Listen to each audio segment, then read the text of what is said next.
세상을 살다 보면 누구든 언젠간 죽어. 엄마도 그런 순간을 따를 뿐이야. 너무 자책하지도 슬퍼하지도 마렴. 덤덤한 목소리가 더욱 슬프게만 느껴집니다. 다 큰 딸 앞에서 눈물을 보이는 일이 더 부담스러운 노년의 어머니의 모습. 누구나 살다가 떠난다는 건 알고 있지만 떠나는 마지막 기로에 섰을 때 머리카락 한 올 정도여도 그 어떤 책임감이나 죄책감을 남기고 싶지 않은 게 부모들의 마음인 것 같습니다. 오늘은 꽤 오랜 시간을 엄마와 남처럼 살다가 오랜만에 마주했는데 꽤 쇠약해진 어머니의 모습에 갓난아이처럼 엉엉 우는 성인의 딸. 둘 사이엔 과연 어떤 이야기가 있었던 걸까요? 오늘의 사연 만나보겠습니다. 안녕하세요. 사실 제가 이렇게 다시 살아서 저의 이야기를 다시 나눌 수 있을 거라곤 생각지도 못했네요. 그래도 다시 숨을 쉬고 이야기를 나눌 수 있는 지금이 참 감사하고 또 매일이 새롭습니다. 저는 미국에서 생활하고 있습니다. 저와 제 남편은 꽤 오랜 사랑 끝에 결혼을 했고 아들 한 놈과 딸 아이 한 명을 낳고 열심히 키우면서 살았죠. 아들 녀석도 소중했지만 저에게 딸은 조금 더 애틋했어요. 예전부터 엄마들에겐 딸 하나 있고 없고가 차이가 크다는 말을 많이들 하잖아요. 저는 하나뿐인 딸과 오랜 우정을 더 지켜내기 위해 애지중지 키웠던 것 같아요. 어린 시절부터 순하고 착했던 딸은 특별히 사고치는 일 없이 꾸준하게 잘 커졌네요. 어른이 되고 직장 생활을 하고 직장에서 남자도 사귈 만큼 딸아이는 빠른 속도로 컸어요. 커가는 속도는 저를 기다려주진 않더라고요. 언제 이렇게 큰 걸까라는 생각에 아쉬우면서도 잘 크고 있는 모습에 고마웠죠. 사실 저와 딸 사이에서 큰 위기가 한 번 있었는데요. 바로 지금의 사위를 처음 만난 날이죠. 그저 순하고 착하게 컸던 딸이고 어린 시절부터 유난히 가까웠던 무녀 사이였기에 특별히 크게 싸울 일이 없었거든요. 그런데 남자친구라며 데리고 온 사람이 한국인이었던 거죠. 처음 만났던 날부터 마음에 들지 않았어요. 그냥 뭔가 그간 열심히 공들여 쌓아둔 탑이 무너진 기분이었거든요. 그래도 뭐 부모가 말린다고 자식이 뜻대로 되던가요? 그렇게 결혼식을 올리게 되었고 애지중지 키우던 딸을 자주 보지도 못하며 지내고 있었죠. 한국으로 들어가 살기 시작하면서 아니 결혼을 준비하면서부터 딸아이랑 사이가 멀어졌어요. 뭔가 보이지 않는 두꺼운 담이 생긴 기분이었죠. 둘 다 그래도 좋은 일 앞두고 곧 자주 보지도 못할 텐데 라는 마음으로 크게 싸우지 않으려고 노력을 했고 그렇게 딸은 결혼 후 한국에 들어가서 지냈네요. 사실 한국에 들어가려고 짐을 싸던 날도 딸 아이랑 얼마나 크게 싸운지 몰라요. 모든 게 원망스러웠어요. 딸아이가 언젠간 결혼을 할 거라는 건 당연히 받아들인 부분이지만 갑자기 한국인과 결혼을 해서 결혼 후 한국에 들어가서 살게 될 것이라곤 생각을 전혀 못했던 부분이었거든요. 밀려오는 배신감과 허탈감에 한동안 딸아이의 연락은 전혀 받지 않았어요. 저희 남편도 딸에게 연락이 오면 소식을 전하는 일에도 조금 어려워할 만큼 저랑 딸 아이가 거리가 많이 멀어진 상태로 지내게 되었죠. 한국으로 들어간 지 한 2년차 되었을 무렵이었던 것 같아요. 남편이 요즘 제 상태가 좋아 보이지 않다며 병원에 한번 다녀와야 할 것 같다고 재차 말했죠. 저는 그냥 늙어가는 과정 중에 하나일 거라며 신경 쓰지 말라고 괜찮다고 했어요. 그렇게 넘어간 게 두세 차례 정도 되었나 봐요. 그 무렵 딸아이도 한국 생활에 적응을 하고 사위랑 가게를 운영하게 되면서 많이 바빠진 건지 연락이 자주 오지 않을 때였어요. 아들 녀석만 가끔 집에 들렸는데 아들 녀석도 저를 볼 때마다 상태가 좋아 보이지 않다며 몇 번이고 병원 진료를 권했죠. 그런데 아시다시피 미국 병원비가 보통 비싼 게 아니잖아요. 사실 이만큼 나이를 먹었다면 어딘가 삐그덕거리고 아프기 시작하는 건 당연한 이치라고 생각을 했어요. 자연스럽게 아프고 자연스럽게 늙어가는 과정이라고 말이죠. 그러던 어느 날 아침에 너무 일어나기 힘이 들더라고요. 기침을 시작한 지 오래되었는데 그날 오전은 유난히 더 힘들었네요. 거실에서 남편의 부스럭거리는 소리가 들려서 남편을 불렀어요. 뭔가 목이 조금 더 불편하고 이상한 것 같다고 혹시 약이 있는지 찾아봐달라고 했죠. 그러고선 기억이 없네요. 눈을 떠보니 병원이었던 거죠. 약을 찾아봐달라고 이야기를 건네고 나서 그 자리에서 바로 쓰러졌다고 하더라고요. 쓰러지면서 침대 프레임에 머리를 세게 박을 뻔했는데 다행히 잘 비켜서 넘어졌고요. 상태가 너무 좋아 보이지 않는다며 병원에서도 응급으로 검사를 진행하자고 권했어요. 검사비도 가뜩이나 많이 나올 텐데 응급으로 하면 더 비싸질 테니 저는 당연히 검사를 진행하지 않겠다고 했어요. 그리고 남편을 붙잡아 놓고 한참을 설명하며 우겨대기 시작했죠. 내가 나이가 있고 다 때 되면 여기저기 고장나는 건데 비싼 돈 들여서 검사하고 또 돈을 몇 배 더 들여서 치료하는 게 의미가 있냐. 그냥 집에 돌아가자. 가던 길에 약국 좀 큰 데 가서 증상 이야기하고 약 받아서 좀 푹 쉬면 금방 낫는다. 괜한 돈 여기서 쓰지 말자라고 말했죠. 그러자 저희 남편은 모시기는 척 제 뜻대로 병원을 나와서 약국에 들려 여러 가지 기관지와 관련된 기침이라는 단어가 들어간 약들을 종류별로 받아왔어요. 꽤 묵직하게 챙겨진 약봉투를 쥐고 오는 남편의 모습이 너무 어두워 보이더라고요. 차에 탄 남편에게 멋쩍게 웃으며 나 진짜 괜찮아라고 말을 건넸어요. 남편은 제 쪽은 쳐다도 보지 않은 채로 핸들을 잡고 운전을 시작했죠. 그냥 속으로 생각했어요. 늙다 보면 누구나 아프지. 근데 혹시 내가 크게 아픈 거라면 난 절대 검사도 치료도 받지 않을 거야. 당신이 날 원망해도 나는 그냥 이쯤 하고 자연스럽게 떠나고 싶어. 누구도 고생시키지 않고. 한참 달리다가 남편을 쳐다보니 그렇게 무뚝뚝한 남편 눈가가 촉촉해졌더라고요. 오래 살고 볼 일이다 싶었어요.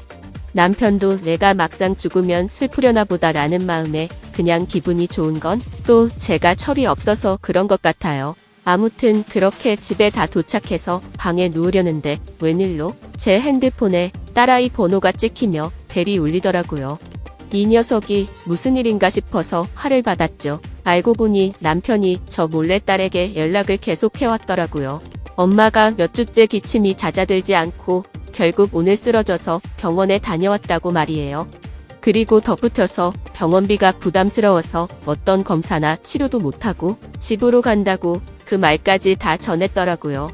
전화기 너머로 들려오는 딸아이 목소리. 꽤 오랜 시간 동안 통화 한 번 안 하며 붕한 채로 지냈는데 그래도 내 새끼가 전화를 주니 아픈 상황과 맞물리면서 가슴 한켠이 저려오더라고요.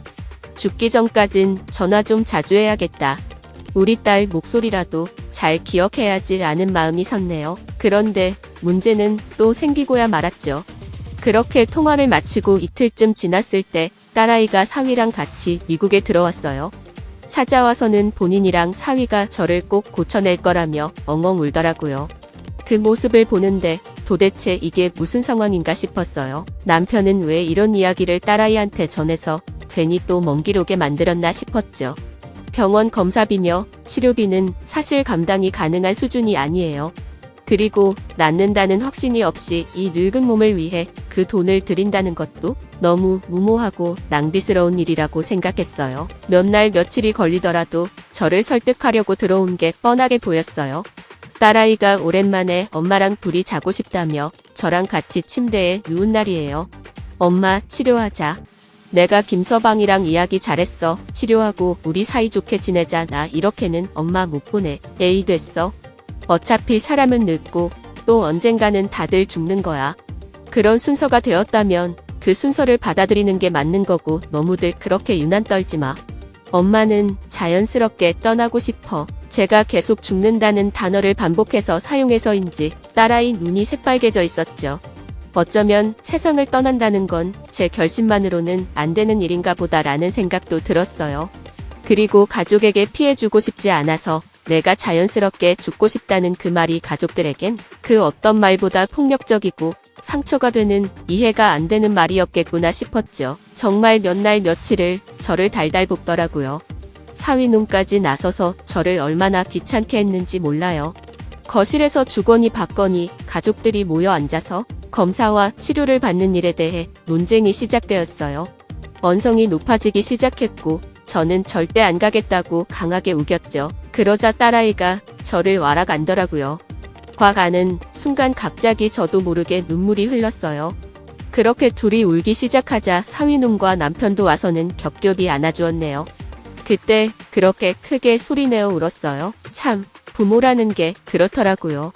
자식들 힘들게 하고 싶지 않아서 자연스럽게 조용히 미련 없이 떠나고 싶다가도 막상 이렇게 내 자식을 두고 떠나는 일은 가슴이 미어지는 일이라고요. 뭐 특별히 제가 해줄 수 있는 게 없는데도 말이죠. 사위가 차분하게 이야기를 건넸어요. 그냥 사위 노릇 한 번만 하게 해달라고 말이죠. 그렇게 저와 제 남편, 딸아이와 사위 녀석이 다 같이 한국에 들어가게 되었어요.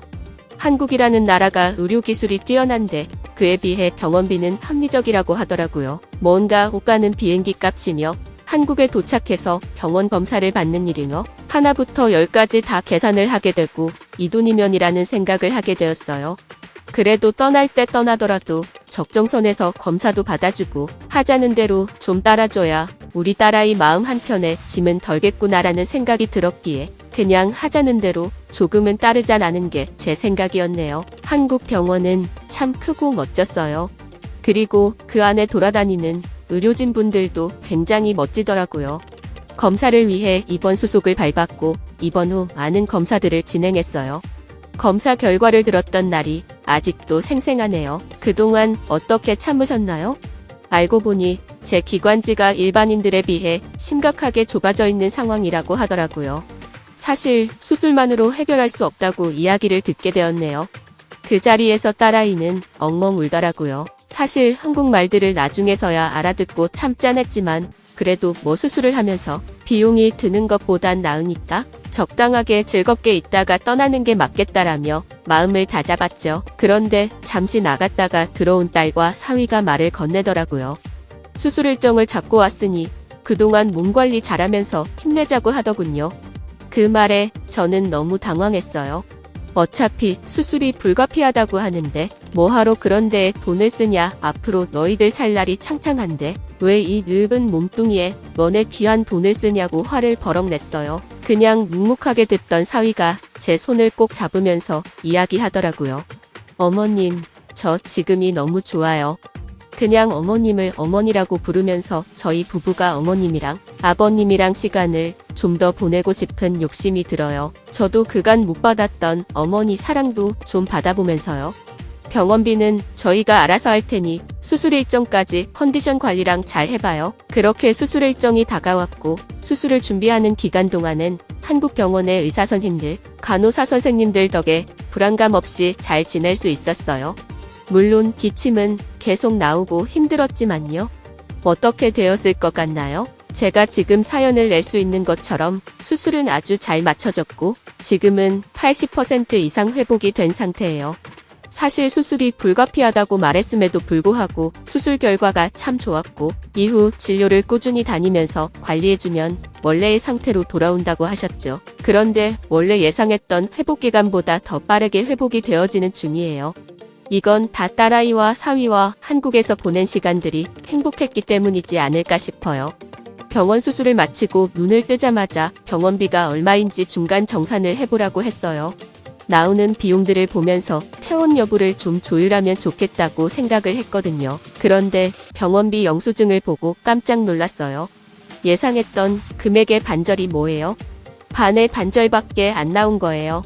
알고 보니 한국이라는 나라가 우수한 의료시설이나 의료진들에 비해 병원비가 정말 저렴한 나라 중 하나였더라고요. 사실 우수한 의료기술을 갖고 있다면 그 값을 받아야 하는 게 당연한 건데 한국은 그 당연한 일을 안 하는 멍청한 나라인가 싶은 마음이 들더라고요. 그런데 나중에 듣고 보니 한국은 그런 나라가 아니었던 거죠. 우수한 의료기술을 국민들 모두가 골고루 잘 받도록 하는 것. 그게 한국의 존재의 이유와 역할 중 하나라고 하더라고요. 그래서 보험 혜택도 잘 되어 있었고 병원비도 얼마 나오지 않았던 거죠. 사실 지난날 동안 사위를 흉보고 한국을 떠난 딸아이를 원망했던 게 부끄러워졌어요. 그래도 마지막에 사위 녀석이 어머니랑 시간을 공유하고 싶단 욕심이 든다고 했던 그 말이 계속 생각이 나더라고요. 그러면서 병원비가 미국에 비해 아무리 작더라도 나오긴 나온 건데 그걸 다 감당해준 사위의 모습을 보니 정말 든든했죠. 미국에서 절 기다리는 제 아들놈보다 한국까지 끌고 들어와서 저 같은 똥꼬집을 어르고 달래며 결국 수술을 받게 하고 그 비용까지 다 책임져준 사위 녀석이 더 낫네 싶었어요. 그래서 그런 마음으로 한국에서 잠시 머무르며 지내는 동안 딸아이와 사위 녀석을 위한 도움도 많이 주려고 애쓰고 더 많이 표현하고 사랑한다고 안아주는 시간들로 요즘을 보내고 있어요. 그날 수술을 진행해준 의사 선생님께 다시 한번 진심으로 감사드려요. 그리고 매일 체크하러 와주시던 간호사 선생님들께도 진심으로 감사드려요. 한국이라는 나라는 진심이 전해지는 나라 같아요. 5G로 와이파이도 빠르다던데 마음의 진심을 전하는 일도 빠른 것 같더라고요. 가득 감사합니다. 해외 반응 살펴보겠습니다. 부모님의 마음이 뭔가 반대로 공감이 되는 것 같다. 우리 엄마 아빠도 그런 생각을 하고 계실 것만 같아서. 사실 미국의 병원 비용이 비싼 건 누구나 다 아는 사실이니까. 우리 엄마 아빠도 그렇게 행동을 하려고 한다면 난 어떻게 하는 게 맞을까? 한국 비행기 왕복 티켓값을 포함해도 미국보다 저렴하다고 하니 가는 게 맞겠지. 그래도 아픈 가운데 딸이랑 사위 말 잘 들어서 다행이네요. 한국이라는 낯설 수 있는 나라에서 잘 적응한 모습을 보니 사위는 이제 마음 안에 완전히 들어올 수 있었겠어요. 한국은 병원 의료 시스템과 의료진들도 정말 좋은데 그거 말고도 사실 좋은 게 너무 많은 나라여서 나는 한국에 정기적으로 가는데 갈 때마다 친절하고 재빠른 그리고 새벽을 일찍 시작하는 부지런한 나라가 몇 없던 것 같아. 그래서 난 한국이 더 좋아졌어. 매력적이야. 자식에게 걱정 끼치고 싶지 않아서 어서 생을 마감하고 싶은 부모와 마지막 순간에라도 효도를 하고 싶어서 방법을 찾아 애쓰던 자식들, 서로 간의 요구사항을 어느 정도 충족을 하려면 지금도 가장 많이 필요한 건 대화이지 않을까 싶네요. 세상을 보는 눈, 세상의 많은 이야기들을 여러분들에게 대화하듯이 전달을 잘 준비하도록 하겠습니다. 좋아요와 구독은 저와 여러분들 모두에게 큰 힘이 됩니다. 감사합니다.